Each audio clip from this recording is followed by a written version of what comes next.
Vocês acham que conhecem o significado da palavra vingança? Pois eu vivi 6.570 dias planejando cada detalhe da minha, calculando, esperando, alimentando um ódio que me manteve viva quando tudo que eu queria era morrer. O homem que estrangulou minha única filha nunca imaginou que dentro do ventre dela crescia a sua própria destruição. Enquanto ele construía um império, dirigia carros importados e aparecia em capas de revistas, eu embalava seu filho nos braços. Sabe quando você acha que conhece bem uma pessoa? Quando você confia de olhos fechados? Pois é, eu também achei que conhecia. Achei mesmo. O Augusto era um rapaz de terno e gravata, com sorriso de propaganda de pasta de dente. Foi a primeira vez que vi minha Mariana chegando em casa com um brilho nos olhos. Mas aquele homem matou minha filha. Estrangulou a minha menina com aquelas mãos que um dia deram flores. E sabe o que é pior? Ele nem sabia que dentro da barriga dela estava crescendo o filho dele. Um pedacinho dela que sobreviveu para fazer justiça. Meu nome é Julieta Espíndola. Tenho 75 anos e vivo num apartamentinho apertado aqui na Tijuca, no Rio de Janeiro. Mas essa história começa lá em Duque de Caxias, onde eu criei minha filha sozinha, com minhas mãos de costureira e meu suor de mãe solteira. Hoje, quando meus 3 netos vêm me visitar, eles trazem um pouco de doçura para esta velha amarga. O mais novo, o Cauê, sempre chega com um pacotinho de biscoito Maria, meu preferido. A Luana, a do meio, me ajuda a fazer crochê mesmo tendo só 12 anos. Mas o Tadeu é um capítulo à parte. Ele tem uma história que pouca gente sabe. Uma história que carrego guardada aqui dentro há tanto tempo que às vezes parece que vai me sufocar. Se você está aí me ouvindo contar essas dores antigas, me faz um favor? Comenta aqui embaixo de qual cidade você é. Quero saber onde estão as pessoas que compartilham dessa dor comigo. Às vezes a gente acha que está sozinha nesse mundão, mas aí descobre que tem mais gente que carrega cicatriz parecida com a nossa. Não sei mexer direito nessas tecnologias, mas meu neto Tadeu me ensinou que essas coisas aproximam as pessoas, né? Então me diz aí, de onde você está me escutando? Duque de Caxias nos anos 60 não era moleza não. A gente morava num cortiço da rua Copacabana, perto da linha do trem. Não tinha nada a ver com a praia famosa, era só uma rua de terra, quando chovia virava lamaçal. Eu trabalhava costurando para uma fábrica de roupas e às vezes pegava serviço extra fazendo ajuste para as madames do centro. A Mariana, desde pequenininha, já mostrava que tinha um dom para desenho. Enquanto as outras crianças rabiscavam bonequinhos de palito, minha menina desenhava flores que parecia que iam sair voando do papel. À noite, com a luz fraquinha do abajur de cabeceira, um presente que ganhei de uma patroa, ela ficava desenhando até dormir com o lápis na mão. Mãe, um dia vou ganhar a vida desenhando coisas bonitas, ela me dizia com aqueles olhos sonhadores. E eu, boba, acreditava. Acreditava mesmo. Porque uma mãe tem que acreditar nos sonhos dos filhos, né não? Mariana era meu sol, minha lua, meu tudo. O pai sumiu antes dela nascer, nem chegou a ver o rostinho dela. Desses tantos homens que fogem quando a responsabilidade aperta. Mas não fazia falta. A gente era uma dupla e tanto, eu e ela. Enquanto eu costurava, ela desenhava. Enquanto eu trabalhava, ela estudava. E foi indo assim, com unhas e dentes, com suor e lágrimas, com amor e fé. Quando Mariana completou 18 anos, ela conseguiu um empreguinho numa gráfica pequena ali na Avenida Presidente Kennedy. Não pagava muito, mas era um começo para ela mostrar o talento que tinha. Lembro que ela chegou em casa naquele dia pulando igual criança, com os olhos brilhando igual vagalume em noite escura. Mãe, consegui! Vou desenhar para uma gráfica. Vou aprender tudo sobre cores, sobre impressão, sobre arte de verdade. E eu, claro, fiquei tão orgulhosa que fiz brigadeiro para comemorar, mesmo com o leite condensado custando os olhos da cara. Foi nessa gráfica que ela conheceu o Augusto. Ele era filho do dono, estava fazendo faculdade de administração, dessas particulares caras, e às vezes ia lá supervisionar o trabalho. No começo eu até achei bom. Um rapaz estudado, de família com posses, educado, que abria a porta do carro para minha filha e trazia flores de vez em quando. Quem não ia gostar? No nosso mundinho de Caxias, um rapaz assim era quase príncipe de história de fadas. E a Mariana, coitada, se encantou. Achou que tinha tirado a sorte grande. As primeiras vezes que ele veio jantar aqui em casa, eu caprichei. Fiz até aquela lasanha que só faço em aniversário, sabe? Estendi a toalha de renda na mesa, usei os copos que ganhei de presente de casamento. Os únicos que sobraram depois que vendi tudo, quando o pai da Mariana me deixou. O Augusto comia pouco, mas elogiava muito. Falava: Dona Julieta, a senhora cozinha melhor que os restaurantes chiques do centro. E eu, boba, ficava toda inchada de orgulho. Mas tinha algo no olhar dele. Algo que me dava uma coisa ruim na boca do estômago. Um olhar que escorregava pela Mariana como se ela fosse um objeto, uma coisa que ele queria possuir. Na época, engoli esse pressentimento. Agora sei que deveria ter confiado no meu instinto de mãe. Logo começaram as coisas esquisitas. Primeiro, ele ligava toda hora querendo saber onde a Mariana estava. Depois, começou a não gostar das roupas dela. Esse decote é muito grande. Essa saia é muito curta. Minha filha foi trocando as roupas coloridas que tanto gostava por coisas escuras, fechadas, sem graça. Até os desenhos dela mudaram. Antes era tudo colorido, cheio de vida. Depois ficou tudo em tons de cinza, com formas pesadas, tristes. Eu trabalhava que nem uma condenada naquela época. Além da costura para a fábrica, peguei mais trabalhos de ajuste, fazia faxina de vez em quando nas casas da Zona Sul. Tudo para pagar um curso técnico de desenho industrial para Mariana. Um curso caro, mas que ia dar um diploma que valia alguma coisa. Chegava em casa tarde, com as costas doendo, as mãos em carne viva, mas feliz porque estava dando um futuro melhor para minha filha. Só que cada vez que eu chegava, a Mariana parecia mais apagada, mais quieta. Como se alguém tivesse diminuindo o brilho dela, pouquinho por pouquinho, dia após dia. Uma noite, cheguei mais cedo porque a patroa tinha desmarcado a faxina. Encontrei Mariana chorando, sentada na beirada da cama, com marcas roxas no braço. Que isso, menina? Perguntei assustada. Ela tentou esconder, disse que tinha batido na porta.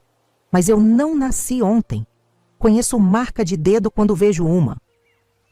Foi o Augusto? Perguntei, sentindo o sangue ferver. Ela desviou o olhar, e aquilo foi resposta suficiente para mim. Acabou, Mariana. Você não vai mais ver esse rapaz, eu disse, com aquela autoridade que só mãe tem. Mas ela balançou a cabeça. Não posso, mãe. Ele disse que me ama, que foi sem querer. Quantas mulheres já não ouviram isso? Quantas já não acreditaram? Minha própria mãe acreditava quando meu pai vinha com essa conversa depois de encher a cara e quebrar tudo em casa. Foi sem querer, Julinha. Ele me ama. E eu, que jurei que nunca ia aceitar isso, vi minha própria filha caindo na mesma armadilha. A história se repetindo como uma maldição. 2 semanas depois, Mariana me chamou para conversar depois do jantar. Ela estava pálida, com olheiras fundas, parecendo 10 anos mais velha. Mãe, ela disse com a voz tremendo, tô grávida. O mundo parou naquele instante. Minha menina, meu bebê, esperando um bebê. E o Augusto? Perguntei, já imaginando o pior. Ela baixou os olhos. Ele ficou com raiva. Disse que não está pronto para ser pai, que não sabe se é dele. Meu sangue gelou. Como assim não sabe se é dele? Você ficou com mais alguém, menina? Ela negou, com lágrimas escorrendo pelo rosto magro. Só com ele, mãe. Só com ele. Mas ele não acredita. Acha que estou querendo dar golpe e pegar o dinheiro da família dele. Naquela noite, não consegui dormir. Fiquei olhando para o teto, pensando no netinho ou netinha que ia nascer. Pensando em como ia fazer para criar mais uma criança naquele apartamento apertado, com o salário de costureira que mal dava para as contas. Mas também pensei que talvez fosse uma bênção. Talvez a Mariana finalmente abrisse os olhos e se afastasse do Augusto. Talvez a gente pudesse recomeçar, só nós três. No dia seguinte, Mariana foi trabalhar como sempre. Ela não queria contar nada na gráfica ainda, com medo de perder o emprego. Só que o Augusto apareceu lá. Uma colega dela me contou depois que os dois discutiram feio no depósito. Que ele gritou que ela tinha armado tudo, que era uma vagabunda interesseira. Que ela chorou, implorou para ele acreditar nela. Ele saiu batendo a porta e ela ficou lá, destruída. Quando Mariana chegou em casa naquela noite, estava com os olhos inchados de tanto chorar. Acabou, mãe, ela disse. Ele não quer saber. Disse que se eu seguir com a gravidez, vai fazer da minha vida um inferno. Abracei minha filha com força. Deixa ele, filha. A gente dá um jeito. Sempre demos, não foi? Nós duas contra o mundo. Ela sorriu um sorriso triste e foi deitar.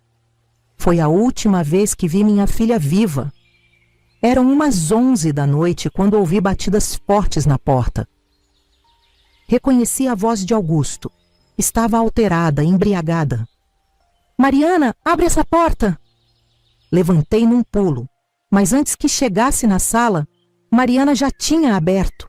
Ele entrou como um furacão. Você acha que vai me prender com essa história de filho? Acha que vou cair nesse golpe barato? Tentei me meter, mandei ele ir embora. Disse que ia chamar a polícia. Ele me empurrou com força contra a parede. A senhora fica fora disso, dona Julieta. Isso é entre eu e ela. Mariana gritou para ele me deixar em paz. Os dois foram discutindo até o quarto dela. A voz dele cada vez mais alta, a dela cada vez mais desesperada. Os vizinhos bateram na parede mandando fazer silêncio. Alguns minutos depois, um silêncio estranho caiu sobre o apartamento. Um silêncio pesado, sufocante. Chamei por Mariana, nenhuma resposta. Quando entrei no quarto, Augusto não estava mais lá. E minha filha... Minha filha estava estendida na cama, com marcas roxas no pescoço e os olhos abertos, sem vida. Um grito saiu de dentro de mim. Um grito que não parecia humano. Um grito que acordou todo o cortiço. Corri até ela, sacudi, tentei fazer respiração boca a boca como tinha visto na TV. Nada adiantou. Minha Mariana tinha ido embora. E junto com ela, pensei, tinha ido o bebê que ela carregava. Meu netinho, minha esperança, tudo numa noite só. Mas o destino, meus queridos, tem caminhos tortos. E essa história está só começando. Porque o que o Augusto não sabia, o que eu mesma não sabia naquele momento, é que algumas sementes são fortes demais para morrer, mesmo no pior dos terrenos. E da tragédia mais escura, às vezes nasce a luz mais brilhante, ou, no meu caso, a vingança mais doce e demorada que esse mundo já viu. Mas espera lá, antes de contar como tudo acabou, preciso voltar para aquele dia, o pior dia da minha vida. Um dia que ficou tatuado na minha alma com ferro em brasa.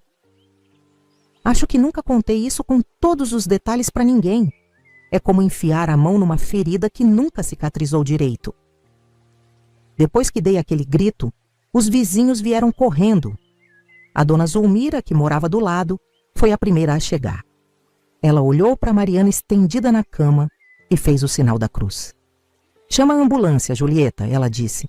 Mas eu não conseguia me mexer. Estava paralisada, com as pernas moles que nem gelatina. Foi o seu Osvaldo, o porteiro do prédio, que ligou para o socorro. Enquanto esperávamos, fiquei ali, segurando a mão da minha filha, que já estava ficando fria. Passei a mão pelos cabelos dela, aqueles cachos que ela tinha desde pequenininha. Ajeitei a roupa dela, como se isso pudesse fazer alguma diferença. Sabe quando a gente não aceita? Quando a cabeça da gente não consegue processar o tamanho da desgraça? A ambulância demorou quase 1 hora para chegar. Uma hora que pareceu uma eternidade. Os paramédicos entraram correndo, mas logo percebi pelos olhares deles que não tinha mais nada a fazer. Um deles, um rapaz novinho, tentou me consolar. A senhora precisa ser forte agora. Forte? Como? Minha única filha morta na minha frente, com marcas de dedos no pescoço fino dela. Marcas que eu sabia bem de quem eram. Quando levaram o corpo dela numa maca coberto com um lençol branco, senti que uma parte de mim estava indo embora também. Seu Osvaldo me segurou pelo braço, porque minhas pernas não sustentavam mais o peso do meu corpo.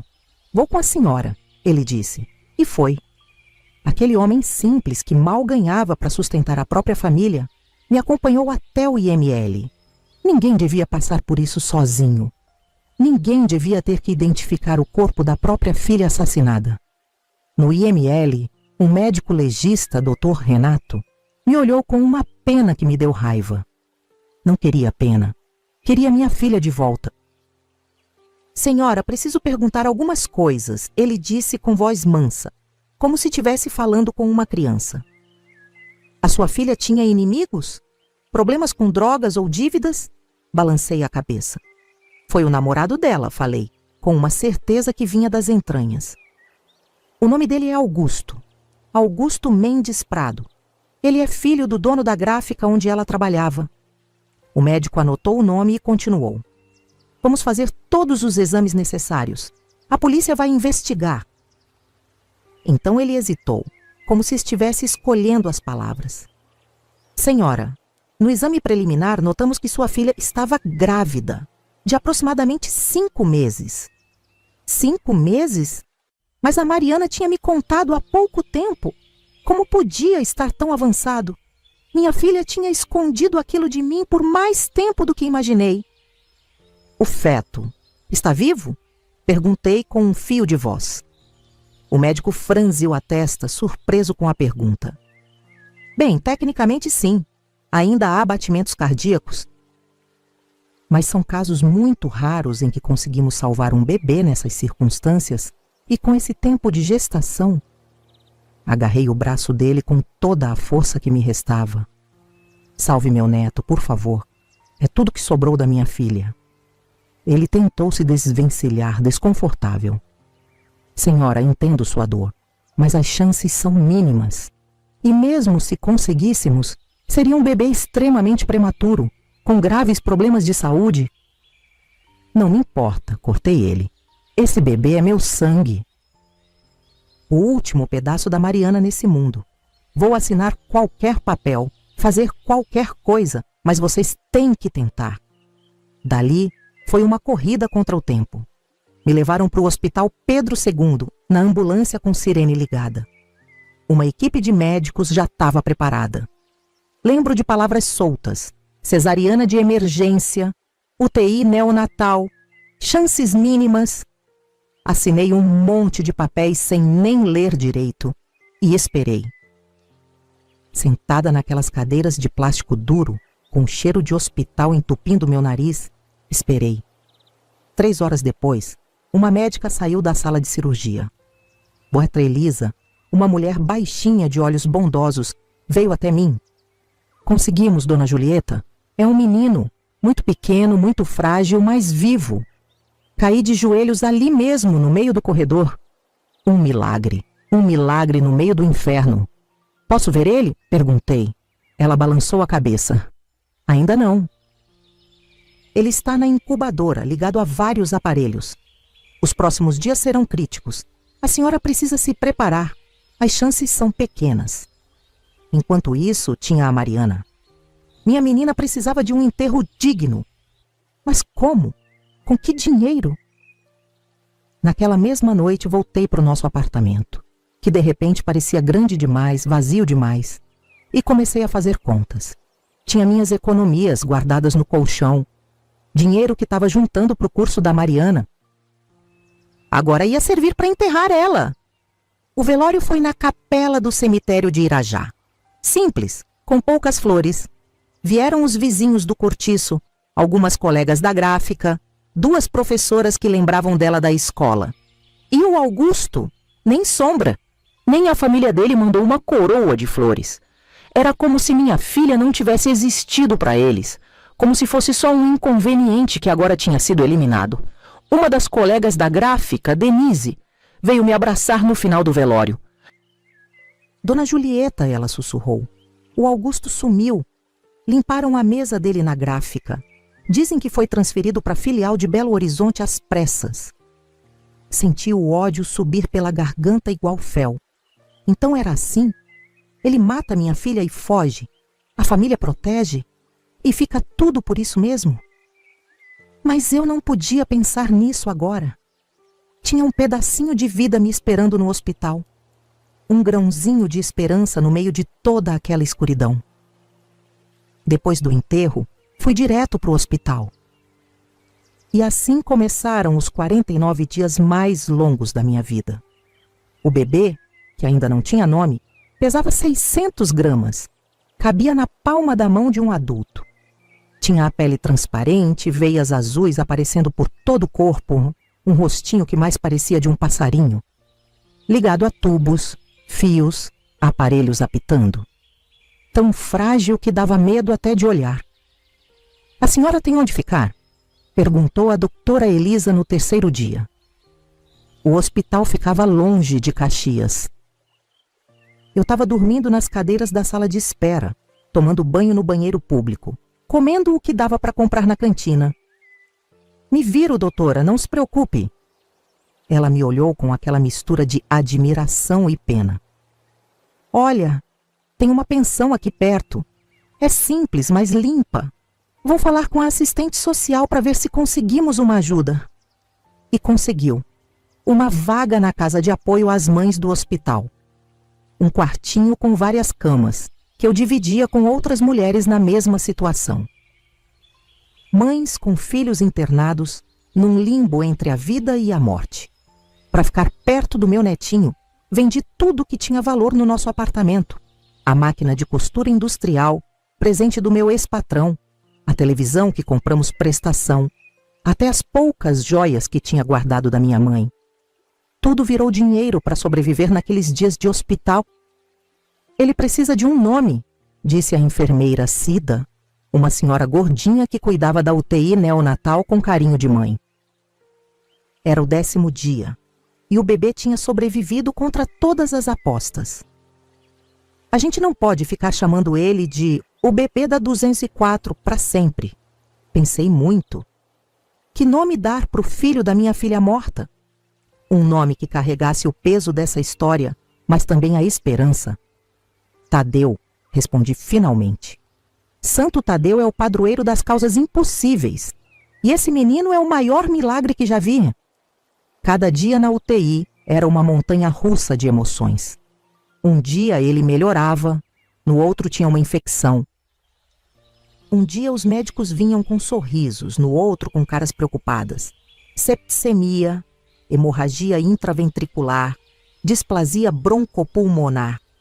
Palavras que eu mal entendia, mas que aprendi a temer. No 20º dia, ele teve uma parada cardíaca. Eu estava lá quando aconteceu. Os alarmes dispararam. Os médicos correram, me tiraram da sala aos empurrões. Fiquei do lado de fora, rezando como nunca tinha rezado na vida. Prometi tudo o que podia e o que não podia. Barganhei com todos os santos. Se ele sobreviver, vou dedicar minha vida a criar ele. Vou contar a verdade quando chegar a hora. Vou fazer justiça pela minha filha. Ele sobreviveu. Mais uma vez contra todas as probabilidades. Seu neto é um guerreiro, dona Julieta, disse o doutor Paulo, o intensivista pediátrico. Nunca vi tanta vontade de viver num ser tão pequeno. No 30º dia, pude tocar nele pela primeira vez. Colocar a mão dentro da incubadora, sentir aquela pele fina e quente. Ele agarrou meu dedo com a mãozinha do tamanho de uma moeda. Um aperto fraco, mas decidido. Como se estivesse dizendo, "Tô aqui, vó. Não vou desistir." Enquanto o Tadeu lutava pela vida no hospital, eu tentava lutar por justiça lá fora. Fui na delegacia de Caxias registrar o boletim de ocorrência. O delegado, um homem de meia idade com cara de poucos amigos, mal levantou os olhos dos papéis quando contei a história. A senhora tem provas de que foi esse tal de Augusto? Ele perguntou com desinteresse. Testemunhas oculares, digitais, DNA. Expliquei que os vizinhos tinham ouvido a briga, que ele tinha ameaçado ela antes, que sabia da gravidez. Olha, dona Julieta, vou ser franco. Sem provas concretas não vamos longe. Família influente, advogados caros, a senhora sabe como é. Vamos investigar, claro, mas não crie expectativas. E foi exatamente o que aconteceu. A investigação foi uma piada de mau gosto. Ninguém foi até Belo Horizonte atrás do Augusto. Ninguém investigou a fundo. 3 meses depois, recebi uma carta informando que o caso tinha sido arquivado por falta de provas conclusivas. Como se a vida da minha filha não valesse nem o papel em que imprimiram aquela carta. Tentei advogados, mas quem ia pegar um caso assim de graça? Um contra minha família Mendes Prado? Algumas portas nem se abriam para mim. Outras se fechavam na minha cara quando eu mencionava o nome deles. No 49º dia, o Tadeu teve alta da UTI. Ainda pequeno, ainda frágil, mas forte o suficiente para respirar sozinho. Pesava pouco mais de 1,5 quilos. Os médicos me deram uma lista de cuidados, remédios, acompanhamentos que ele ia precisar. Olhei aquilo tudo e pensei, como vou dar isso a ele? Sem casa, sem trabalho, sem dinheiro? Foi a doutora Elisa quem me salvou de novo. Dona Julieta, eu conheço uma família em Botafogo que precisa de uma governanta que more no emprego. Tem um quartinho de fundos, salário razoável. A senhora teria como levar o Tadeu? Agarrei aquela chance como um náufrago agarra uma boia.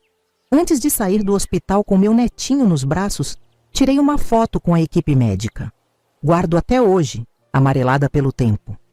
Tadeu com uma touquinha azul, enrolado num cobertor, parecendo uma trouxinha de roupa.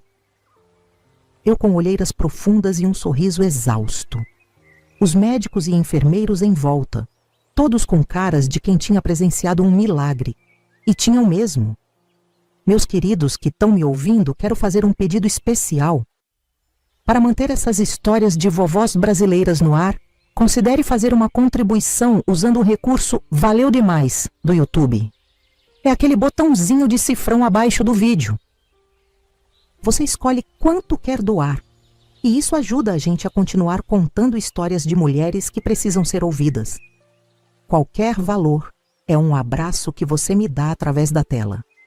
Saí do hospital com meu neto nos braços e um peso no coração. Tinha ganhado uma vida, mas perdido outra. Tinha um propósito novo, criar aquele menino. Mas também tinha uma dor que não ia embora nunca, a injustiça contra minha Mariana. E enquanto eu pegava o ônibus para Botafogo, para começar uma vida nova como governanta, com um bebê prematuro nos braços, uma certeza crescia dentro de mim. Aquilo não ia ficar assim. Podia demorar 10, 20 anos, mas eu ia fazer justiça. O Augusto ia pagar pelo que fez. E o pequeno Tadeu, sem saber, ia ser um instrumento dessa justiça. A casa dos Medeiros, em Botafogo, era um sobradão antigo daqueles com quintal grande e varanda. Família de classe média alta. Ele engenheiro, ela professora universitária, 2 filhos pequenos. O quartinho que me deram ficava nos fundos, perto da área de serviço. Um cubículo com uma cama de solteiro, um berço improvisado que seu Arnaldo, o marido, montou com sobras de madeira e um armáriozinho com 2 portas. Não era muito, mas para quem estava sem nada, era um palácio. Meu trabalho ali era de tudo um pouco: cozinhar, limpar, cuidar das crianças quando voltavam da escola. A dona Helena, patroa boa que tinha coração mole, deixava eu levar o Tadeu para o trabalho. Você cuida dos meus filhos, eu deixo você cuidar do seu neto, ela dizia. Era um arranjo que funcionava. Eu adaptei minhas tarefas para o horário do bebê. Acordava antes do sol para fazer o café, depois dava mamadeira para o Tadeu, colocava ele no berço enquanto limpava a casa, parava para dar remédio, voltava para o trabalho. Era puxado, mas eu agradecia todos os dias por ter aquele teto. O Tadeu cresceu ali, naquele quartinho dos fundos. Primeiro sorriso, primeiro dente, primeira palavra. Vó, que encheu meus olhos de lágrimas. Quando ele começou a engatinhar, Dona Helena deixava ele brincar com os filhos dela na sala. Eles tinham brinquedos caros, videogame, dessas coisas que eu nunca poderia dar para o meu neto. Mas o Tadeu não se importava. Era um menino feliz, apesar de tudo.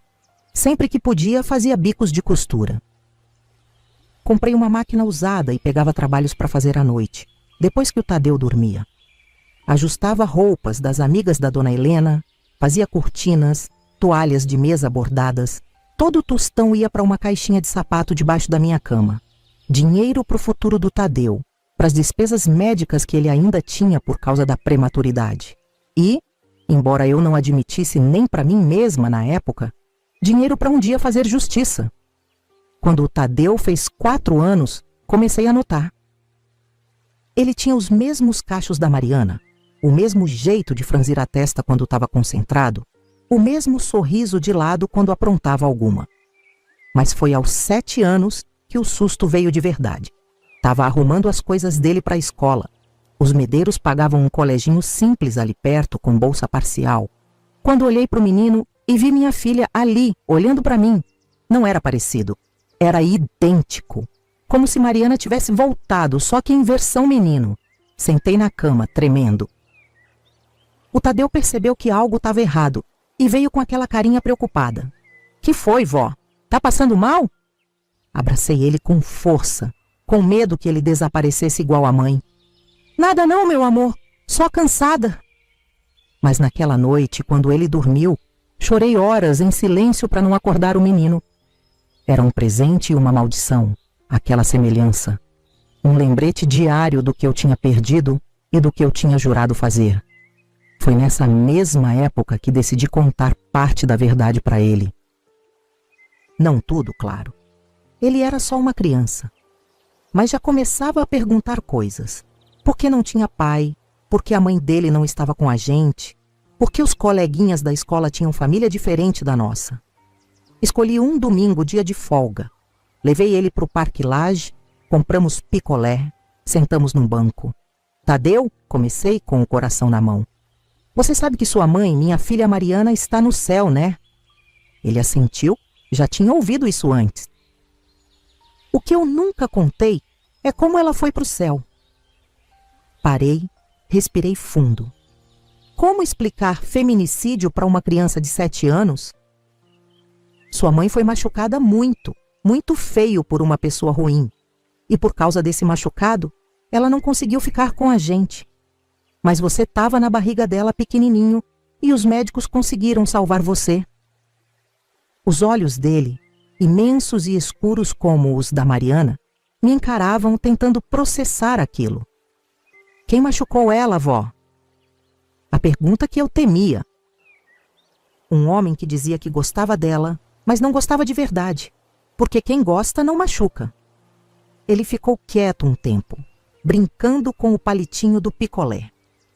Esse homem é meu pai? Engoli em seco. É, Tadeu, mas ele não merece ser chamado de pai.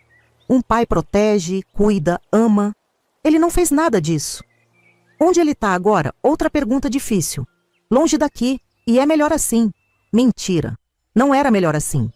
Melhor seria ele pagando pelo que fez. Mas como explicar isso para uma criança? O Tadeu pensou mais um pouco e então disse algo que me deixou gelada. Um dia, quando eu crescer, vou encontrar ele. Vou perguntar por que ele machucou a minha mãe. Naquele momento, vi que meu neto tinha herdado não só o rosto da Mariana, mas também a determinação dela, e percebi que talvez ele fosse um dia parte do acerto de contas que eu tanto esperava. A vida seguiu seu curso. O Tadeu foi crescendo, estudando.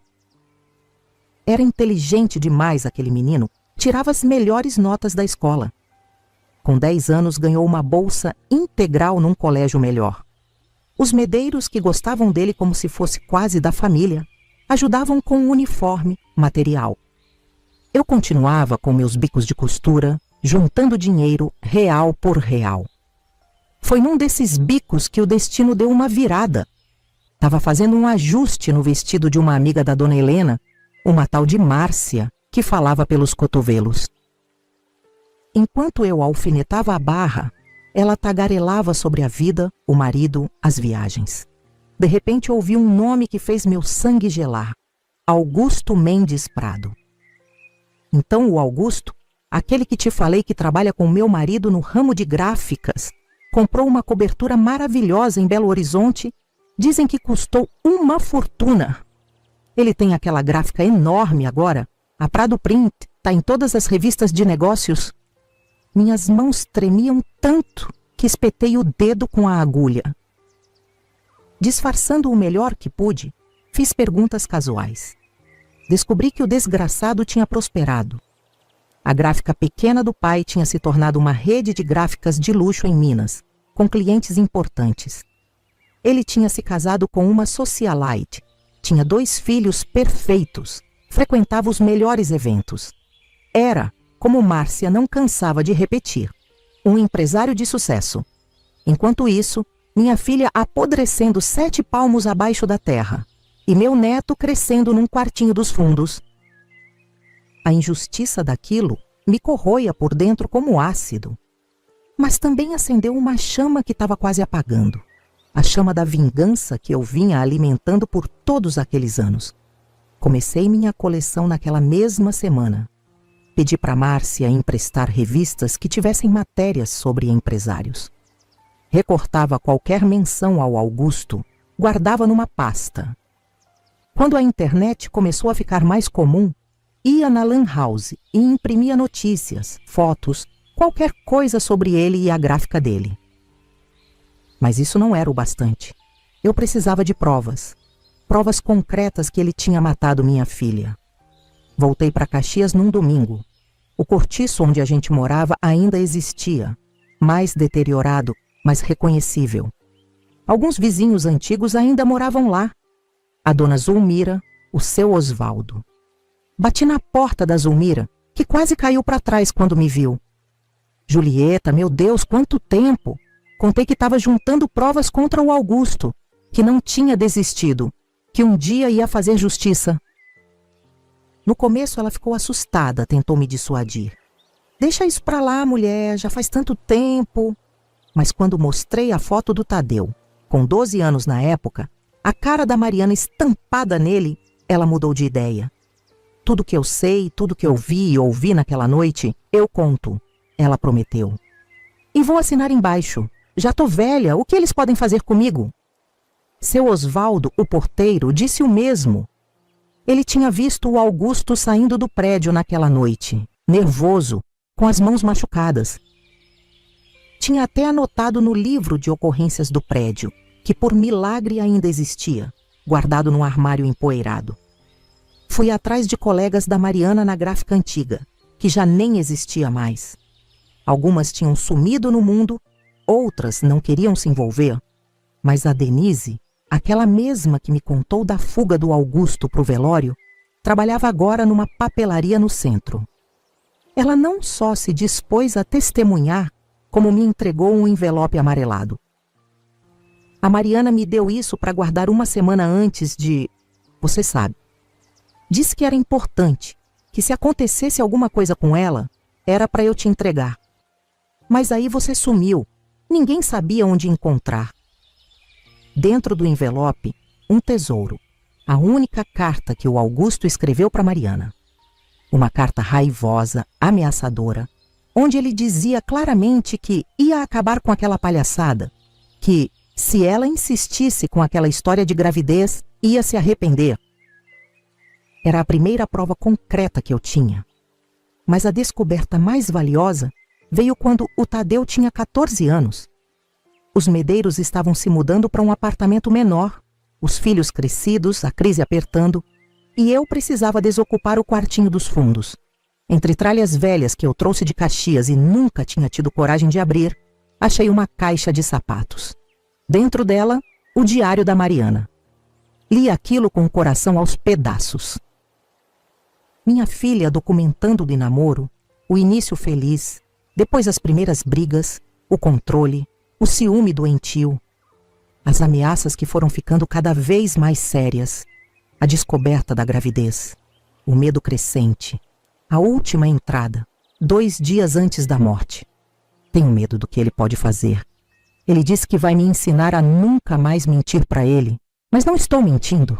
Este bebê é dele, e só dele.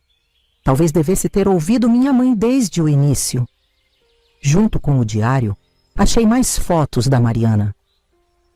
Fotos que eu guardaria às 7 chaves até o momento certo, porque o plano já estava se formando na minha cabeça.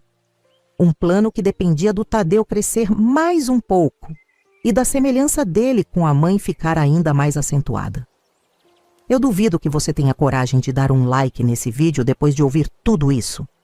Só quem tem estômago forte consegue apoiar uma história dessas.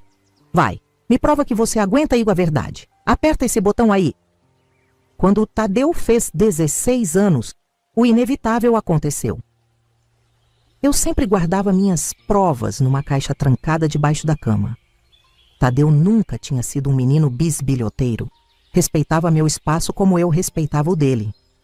Mas naquele dia, procurando uma nota fiscal antiga que eu tinha guardado, ele achou a chave da caixa e abriu. Cheguei do trabalho.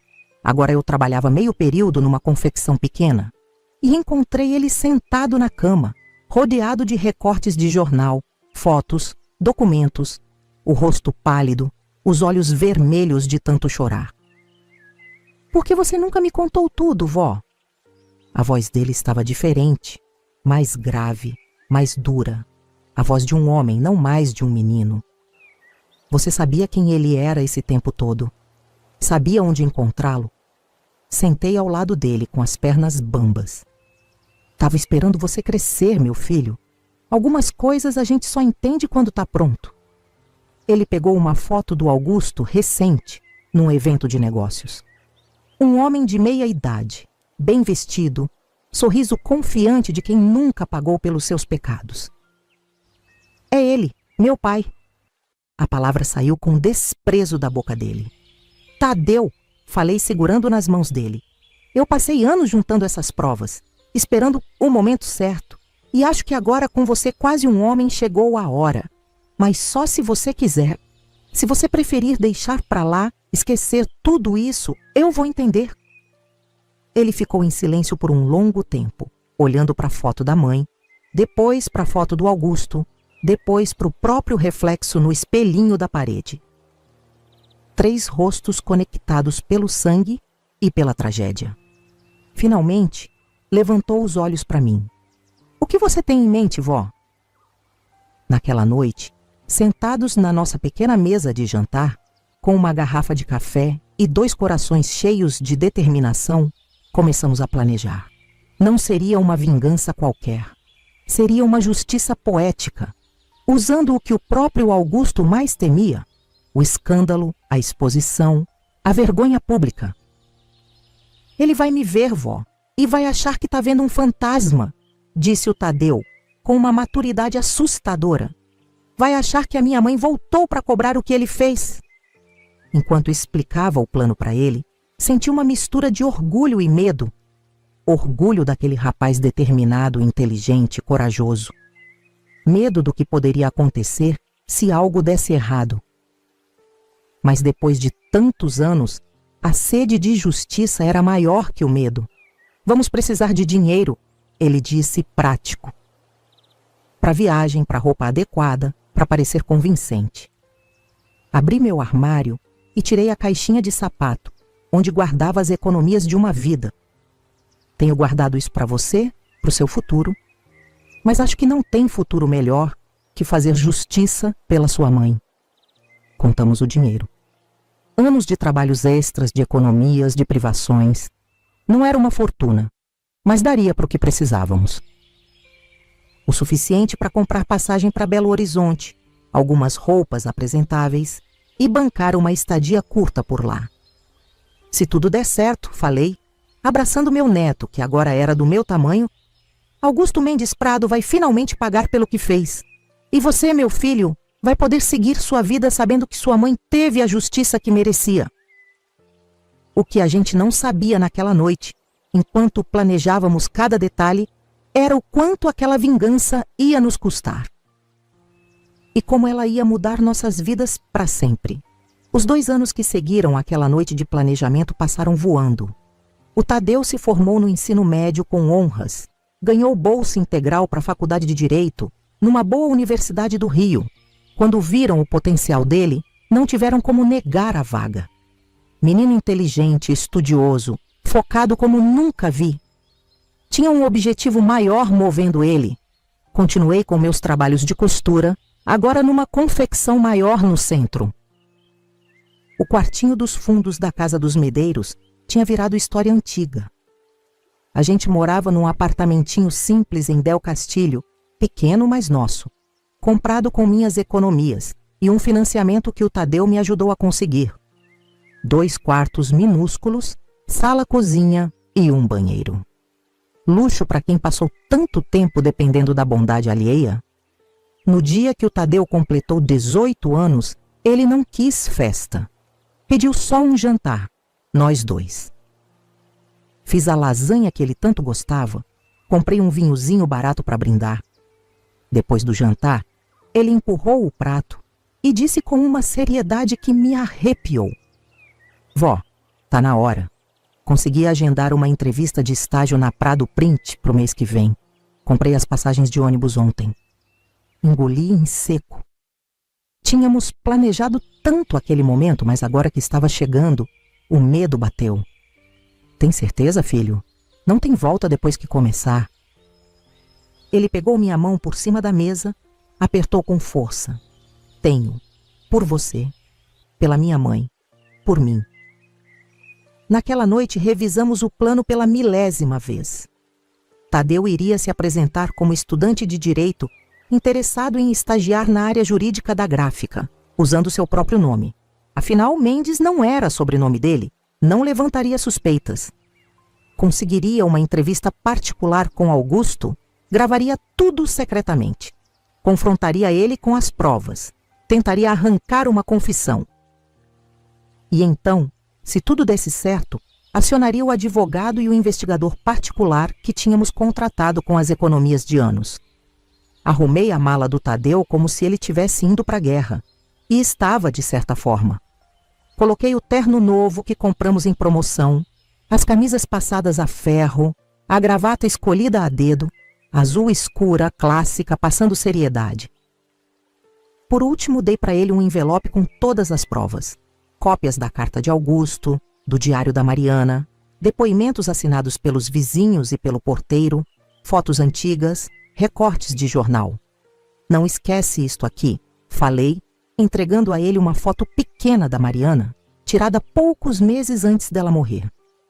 Era a foto em que ela estava mais bonita, mais parecida com o Tadeu agora.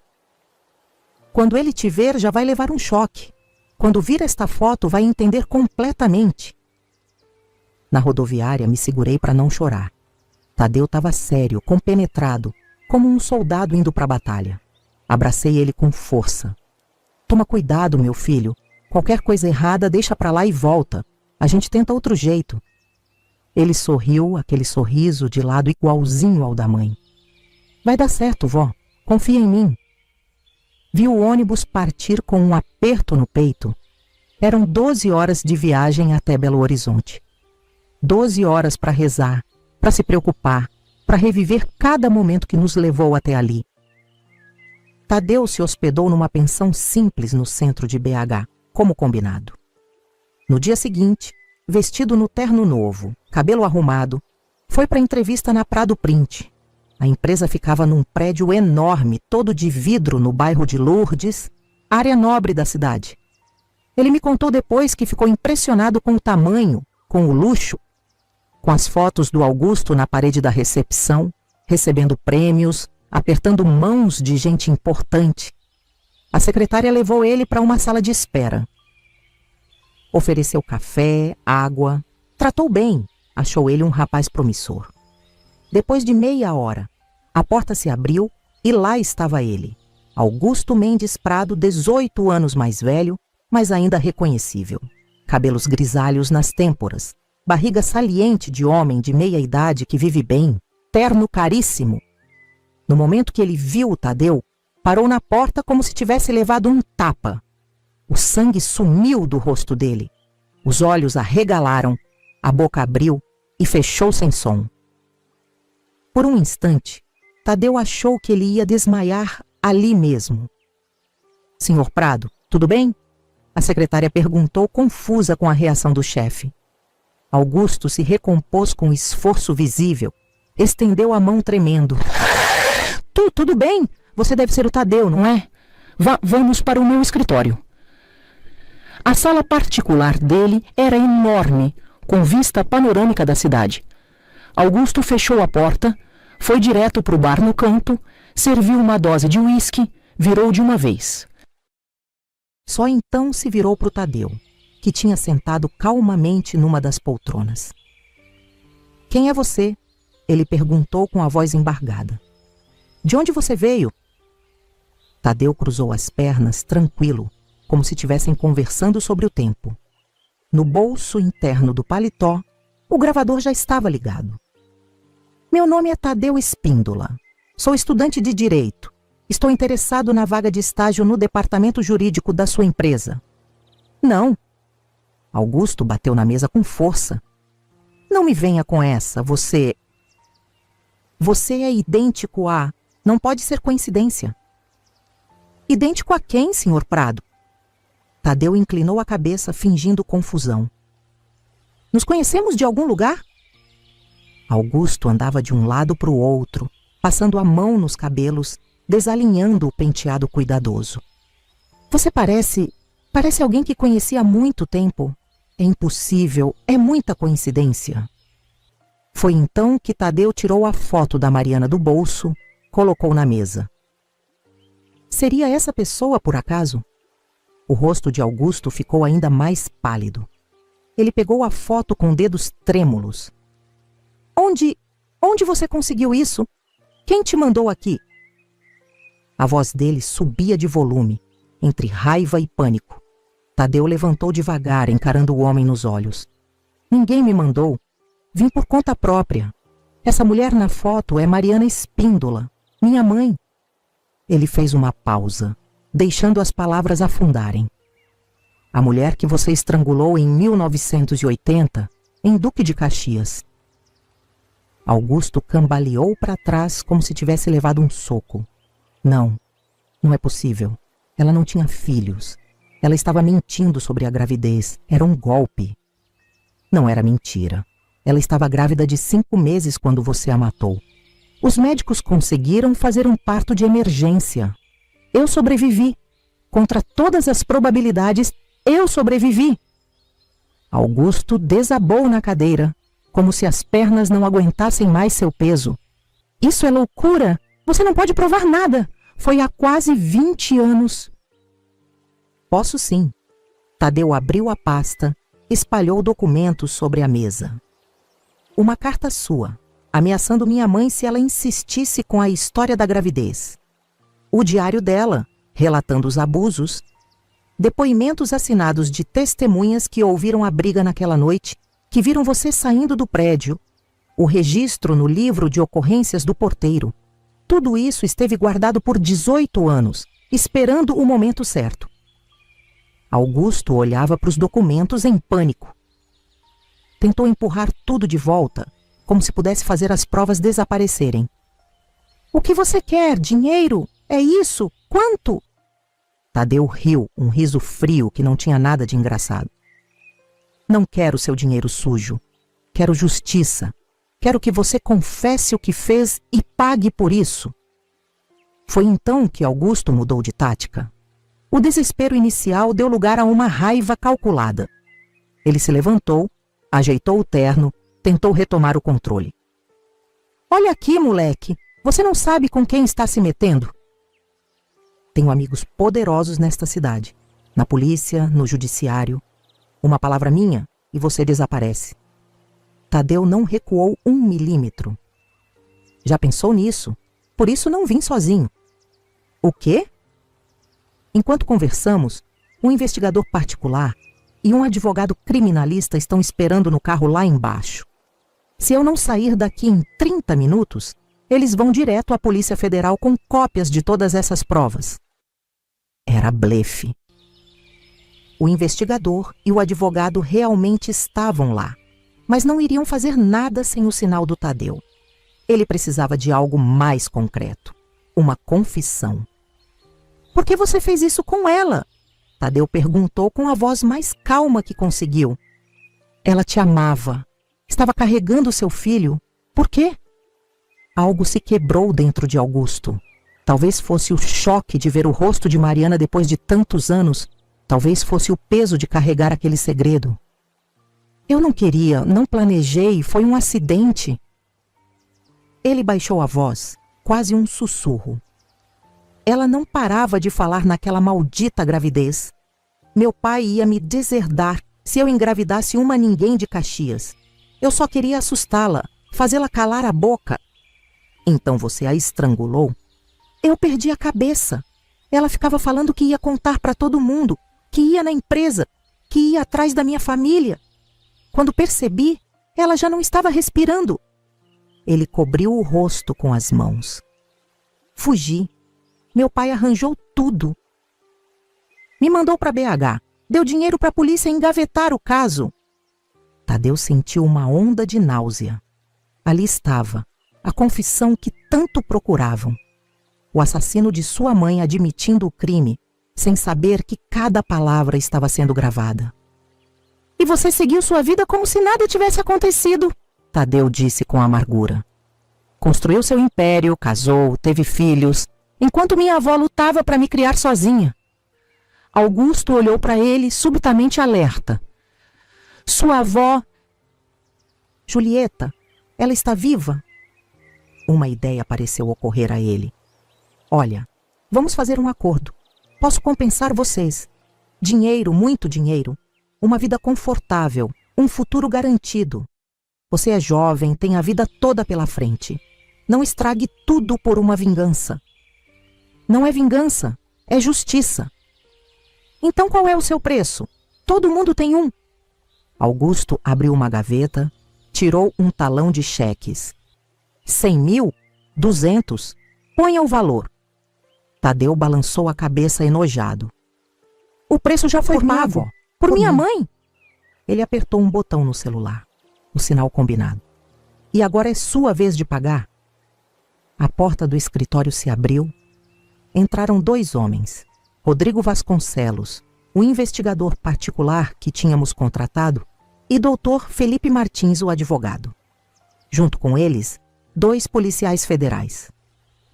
Augusto Mendes Prado, disse um dos policiais. O senhor está preso pelo homicídio de Mariana Espíndola, ocorrido em 10 de junho de 1980, em Duque de Caxias, Rio de Janeiro. O senhor tem o direito de permanecer em silêncio. Enquanto algemavam Augusto, que parecia ter envelhecido 20 anos nos últimos minutos, Tadeu pegou o gravador do bolso e entregou para o advogado. Está tudo aqui, a confissão completa. Augusto olhou para ele uma última vez, enquanto os policiais o levavam. Não havia mais arrogância naquele olhar, apenas derrota. E talvez, bem no fundo, um traço de alívio, como se um peso tivesse finalmente saído de suas costas. O resto aconteceu como num sonho. Depoimentos na delegacia, telefonemas, o caso reaberto. A imprensa farejando a história suculenta do empresário respeitado que escondia um assassinato há quase 2 décadas. Eu soube de tudo pelo noticiário local. Estava passando roupa quando o rosto do Augusto apareceu na TV, de cabeça baixa, entrando numa viatura. O locutor falando sobre caso reaberto, novas evidências, confissão gravada. Desabei ali mesmo, no meio da sala, com o ferro quente ainda na mão. Chorei como não chorava há anos. Não era choro de tristeza, era de alívio, de fechamento, de justiça. O Tadeu voltou 2 dias depois. Quando abri a porta e vi ele parado lá, com aquela cara séria que lembrava tanto a Mariana, não consegui dizer nada. Só abracei ele com toda a força que tinha como se nunca mais fosse soltar. Acabou, vó? Ele disse no meu ouvido. Ele confessou, tá preso. Vai pagar pelo que fez. Aquela noite, sentados na nossa cozinha pequena tomando café, ele me contou tudo nos mínimos detalhes. A cara de Augusto quando viu ele. O desespero, as ameaças, a confissão, a prisão. Sabe o que é mais estranho, vó? Ele disse, olhando para o fundo da xícara. Quando estava tudo acabado, quando ele estava algemado sendo levado, senti um vazio, como se toda a raiva que me moveu por tantos anos tivesse evaporado de repente. Eu sabia exatamente o que ele queria dizer. 18 anos de ódio, de planejamento, de espera. E agora que tínhamos conseguido, vinha esse vazio estranho. Não arrependimento, nunca arrependimento, mas um vazio que precisava ser preenchido com algo novo. O que a gente faz agora, vó? Ele perguntou, parecendo de repente muito jovem, quase um menino. Agora a gente vive, meu filho. Sua mãe está descansando em paz. Você tem a vida inteira pela frente. E eu finalmente posso dormir sem aquele peso no peito. Vocês acham que foi errado usar meu próprio neto como instrumento de justiça? Eu me pergunto isso todos os dias. O que você teria feito no meu lugar depois de 18 anos, vendo o assassino da sua filha livre e rico, enquanto você criava o filho dele sozinha? Nos meses que se seguiram, o caso virou notícia nacional. Empresário respeitado preso por crime de 2 décadas atrás. Filho salvo por milagre confronta assassino da mãe. Justiça tardia. Avó guarda provas por 18 anos para vingar filha. As manchetes não paravam. O julgamento foi rápido, considerando a confissão gravada e todas as provas. Augusto foi condenado a 18 anos de prisão. Ironicamente, a idade exata do Tadeu quando o confrontou. A família dele entrou em colapso. A empresa, com a reputação manchada, perdeu clientes, ações despencaram. Algumas pessoas nos criticaram. Disseram que buscamos vingança, não justiça. Que traumatizamos uma família inteira, a esposa inocente, os filhos que não tinham nada a ver com isso. Que deveríamos ter deixado o passado no passado. Mas eles não estavam lá. Não viram minha filha estendida na cama com marcas roxas no pescoço. Não passaram 49 dias numa UTI neonatal rezando para um bebê minúsculo sobreviver. Não criaram o filho do assassino por 18 anos, vendo no rosto dele todos os dias o lembrete do que tinham perdido. A justiça dos homens é falha, lenta, muitas vezes inexistente para os mais pobres. Às vezes a gente precisa fazer nossa própria justiça, com as ferramentas que tem. Mesmo que o preço seja alto. Mesmo que depois venha esse vazio estranho, esse questionamento sem fim. Porque no final das contas, não foi só pelo passado que lutamos. Foi pelo futuro também. Um futuro onde o Tadeu pudesse viver sem aquela sombra. Um futuro onde a Mariana pudesse finalmente descansar em paz. Um futuro onde eu, uma velha costureira que perdeu quase tudo, pudesse pelo menos dizer: fiz o que pude, não deixei barato, não deixei esquecerem.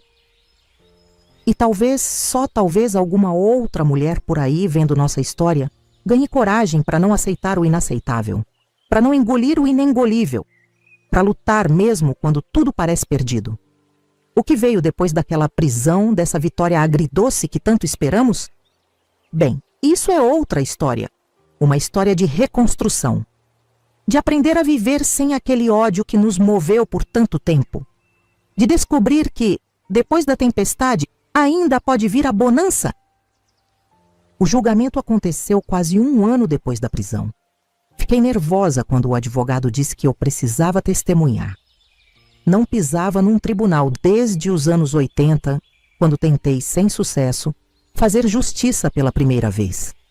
Agora, com meus ossos velhos e minhas mãos deformadas pelo trabalho de uma vida, estava de volta, encarando o homem que destruiu minha família. Augusto parecia um trapo humano naquele banco dos réus. Nada do empresário imponente que aparecia nas revistas de negócios. O terno caro tinha sido substituído pelo uniforme da penitenciária. O cabelo bem cortado estava desgrenhado com mais fios brancos do que eu lembrava. Mas foram os olhos que me impressionaram, vazios, como se já tivesse aceitado a derrota antes mesmo do veredito. Quando me chamaram para depor, as pernas tremiam tanto que achei que não ia conseguir andar até a frente. O Tadeu apertou minha mão antes de eu levantar. Força, vó, estamos quase lá. Respirei fundo e fui. Jurei dizer a verdade, toda a verdade, nada mais que a verdade. E contei tudo. A Mariana viva, a Mariana morta, o bebê milagroso, os 18 anos de espera. Minha voz nem vacilou. Era como se a Mariana tivesse ali, falando por mim. O advogado de defesa tentou me desestabilizar. Insinuou que eu tinha armado tudo, que tinha manipulado meu neto para vingar algo que já devia ter sido esquecido. Perguntou por que esperei tanto tempo, se não tinha sido por vingança ao invés de justiça. Olhei bem nos olhos dele e respondi. Esperei porque precisava que o filho crescesse, para ele entender o que aconteceu com a mãe dele, para ele poder escolher se queria fazer parte disso. A justiça não tem prazo de validade, doutor. Nunca vou esquecer a cara do juiz quando o júri voltou com o veredito. Era um homem de idade, sério, que parecia ter visto de tudo na vida. Mas até ele ficou abalado com aquela história toda. Culpado, pena máxima, 18 anos de prisão. 1 ano para cada ano que fizemos justiça esperar. Quando o martelo bateu, fechei os olhos. Vi o rosto da Mariana na minha mente, aquele sorriso que ela dava quando pequena depois de aprontar alguma. Quase pude ouvir ela dizendo: conseguimos, mãe. Finalmente conseguimos. Saímos do tribunal enfrentando uma chuva de repórteres. O caso tinha virado sensação nacional. Todo mundo queria falar com a vovó vingativa e o neto que confrontou o próprio pai. O Tadeu me protegeu daquele assédio todo, me envolvendo com o braço enquanto abríamos caminho até o carro. Acabou, vó, ele repetia. Agora é seguir em frente. Mas seguir em frente como? Aquela luta tinha sido nosso propósito por tanto tempo. O motor que fazia a gente levantar da cama todo dia. E agora que tinha acabado, ficava um vazio estranho. Um silêncio que a gente não sabia como preencher. Nos meses que se seguiram, percebi que o Tadeu estava diferente. Mais quieto, mais pensativo. Uma noite, ele chegou da faculdade e sentou comigo na cozinha. Vó, às vezes penso se fizemos a coisa certa. Levantei os olhos do crochê que estava fazendo surpresa. Como assim, meu filho? Não a parte de fazer justiça pela minha mãe. Ele esclareceu rápido. Isso eu não tenho dúvida que foi certo. Mas a forma como fizemos, usando aquela armadilha, fazendo ele confessar daquele jeito. Não sei, às vezes me sinto sujo. Larguei o crochê e peguei as mãos dele nas minhas. Mãos jovens, fortes, com toda a vida pela frente. Tadeu, a gente fez o que precisava ser feito. O sistema falhou com a gente uma vez. Não podíamos arriscar que falhasse de novo. Mas entendo o que você está sentindo. É normal. Foi a primeira de muitas conversas difíceis. Descobrimos que a vitória tinha trazido outras questões. O Tadeu tinha crescido com um objetivo: fazer justiça pela mãe que nunca conheceu. Agora que tinha conseguido, precisava descobrir quem era ele além disso. E eu, que vivi tantos anos movida pelo desejo de vingança, precisava aprender a viver sem aquele fogo. O tempo foi passando. O Tadeu se formou em Direito, com todos os professores dizendo que ele tinha um talento raro. Não foi surpresa para ninguém quando ele escolheu se especializar em Direito Criminal, com foco em casos de violência contra a mulher e feminicídio. Quero fazer pelas outras o que fizemos pela minha mãe, ele me disse. Mas usando o sistema para que outras famílias não precisem esperar 18 anos. Foi pela mesma época que comecei a frequentar a Casa da Mulher, lá em Del Castillo. No começo, só ia para fazer companhia para a vizinha, Dona Neuza, que tinha perdido o marido. mas logo me vi envolvida nos grupos de apoio. Mulheres que sofriam violência doméstica, que tinham medo de denunciar, que não sabiam seus direitos. Numa dessas reuniões, uma menina novinha, devia ter uns 20 anos, com um olho roxo mal disfarçado pela maquiagem, me perguntou como eu tinha conseguido superar tudo aquilo. Olhei para ela e vi a Mariana. Vi todas as Marianas que o mundo continuava produzindo década após década. Não superei, minha filha. Transformei a dor em força, o medo em coragem, a derrota em aprendizado. E, principalmente, não deixei que me calassem, porque o silêncio é o maior aliado deles. Depois disso, virei uma espécie de conselheira informal ali. As mulheres vinham me procurar para pedir conselhos, para desabafar, às vezes só para ouvir minha história e saber que era possível sobreviver. Quando o assunto era complicado demais, eu chamava o Tadeu. Ele orientava sobre a parte legal, indicava delegacias especializadas, às vezes até pegava alguns casos pro bono. Os anos foram passando. O Tadeu conheceu a Luísa, uma promotora de justiça que trabalhava com casos de violência doméstica.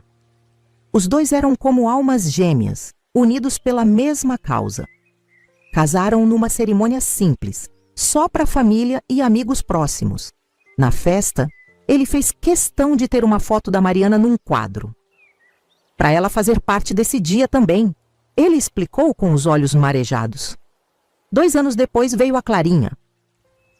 Quando o Tadeu colocou aquele pacotinho nos meus braços, senti como se um círculo tivesse se fechado. Ali estava eu, segurando a bisneta da minha filha. Uma vida nova, que não carregava o peso do nosso passado, mas que também não existiria sem ele. Ela tem os olhos da Mariana, falei com a voz embargada. O Tadeu assentiu emocionado. Tem sim, e vai crescer sabendo quem foi sua avó. Não como uma história triste, mas como uma história de força. Depois veio o Mateus, 2 anos mais tarde. E assim, quase sem perceber, construímos uma família nova dos escombros da tragédia antiga. Uma família que não esquecia o passado, mas que também não vivia preso a ele. O Augusto cumpriu 12 dos 18 anos de pena, saindo por bom comportamento e idade avançada. Alguns repórteres me procuraram quando isso aconteceu, querendo saber se eu estava revoltada, se achava injusto. Surpreendi até a mim mesma com a resposta. Já fizemos nossa parte, o resto deixo com Deus e a consciência dele. E era verdade. Aquele ódio que me corroeu por tantos anos tinha se transformado em algo mais sereno. Não era perdão. Nunca poderia perdoar o que ele fez com minha Mariana. Mas também não era mais aquela raiva que me consumia dia e noite. Era uma espécie de fechamento. Uma das coisas mais surpreendentes que aconteceram foi quando uma delegada da DEAN, a Delegacia Especializada no Atendimento à Mulher, me convidou para dar uma palestra para os policiais novos. Eu, uma velha semi-analfabeta, dando palestra. No começo achei que era brincadeira, mas a delegada, a doutora Marta, insistiu. Sua história mostra exatamente por que precisamos fazer nosso trabalho direito na primeira vez, para que nenhuma outra Julieta precise esperar 18 anos por justiça. Foi tremendo, claro. Mas quando comecei a falar, as palavras saíram naturalmente. Contei sobre a Mariana, sobre o Tadeu, sobre como o sistema nos falhou quando mais precisávamos. Vi policiais jovens me olhando com atenção, alguns até anotando coisas. No final, a doutora Marta anunciou que estavam implementando novos protocolos para casos de violência contra a mulher, especialmente quando havia ameaças anteriores registradas. O caso Espíndola, ela chamou, nunca mais vai se repetir sob nossa vigilância. Confesso que chorei quando ouvi isso, porque no final das contas, era isso que a gente queria, que nenhuma outra família passasse pelo que passamos. Que nenhuma outra mãe enterrasse a filha e tivesse que criar o neto sozinha. Que nenhuma outra mulher fosse silenciada pela violência. Hoje, com meus 75 anos nas costas, olho para trás e vejo quanta coisa mudou. Para mim, pro Tadeu, pro mundo. Ainda tem muito caminho pela frente. Todo dia a gente vê nos jornais casos parecidos com o da Mariana. Mas também tem mais proteção, mais conscientização. As mulheres não precisam mais sofrer em silêncio como sofriam na minha época. O Tadeu diz que isso é parte do legado da Mariana. Que cada mulher que conseguimos ajudar é uma forma dela continuar viva, de alguma forma. Gosto de pensar assim também, que minha filha não morreu em vão, que a dor que passamos serviu para alguma coisa maior. As crianças cresceram sabendo a história da família. Não contamos tudo de uma vez, claro. Aos poucos, conforme iam entendendo. A Clarinha, que puxou o jeito determinado do pai, já diz que quer ser juíza quando crescer. Para colocar os bandidos na cadeia, ela explica, com aquela seriedade cômica de criança. O Mateus é mais quieto, mais observador. Lembra a Mariana nisso. Quando olho para os meus bisnetos, sinto uma mistura de emoções. Alegria por vê-los crescer saudáveis e felizes. Tristeza por saber que a Mariana nunca conheceu o próprio filho, quanto mais os netos. E gratidão. Uma gratidão imensa pelo milagre que foi o Tadeu sobreviver naquela UTI, por ele ter crescido forte e determinado, por termos conseguido fechar esse ciclo e seguir adiante. A vida é cheia dessas ironias, sabe? A maior tragédia da minha vida também me trouxe as maiores bênçãos. Sem a morte da Mariana, não teria o Tadeu como ele é hoje. Sem aqueles anos de luta, não teria conhecido tantas pessoas incríveis que me ajudaram no caminho. Sem aquela dor imensa, talvez nunca tivesse descoberto a força que tinha dentro de mim. A sabedoria que aprendi nesses anos todos é que a justiça nem sempre vem rápido, nem sempre vem do jeito que a gente espera, mas vem. Seja pela mão do sistema, quando ele funciona como deve. Seja pelas nossas próprias mãos, quando não temos alternativa. O importante é não desistir, não aceitar o inaceitável, não engolir o inengolível. Se tem uma coisa que aprendi nessa vida sofrida, é que a paciência e a persistência podem mover montanhas. 18 anos é muito tempo para esperar por justiça. Mas quando ela finalmente chega, não tem preço. Não apaga o que aconteceu. Não traz de volta quem perdemos, mas traz um fechamento. Uma chance de respirar fundo e dizer: está acabado. E mais do que justiça, aprendi sobre amor. O amor que me fez criar o Tadeu contra todas as probabilidades. O amor que fez ele enfrentar o próprio pai biológico por uma mãe que nunca conheceu. O amor que nos permitiu construir uma família nova das cinzas da antiga. Porque no final das contas, é o amor que fica. Depois que a raiva passa, depois que a vingança se completa, depois que a justiça é feita, é o amor que fica.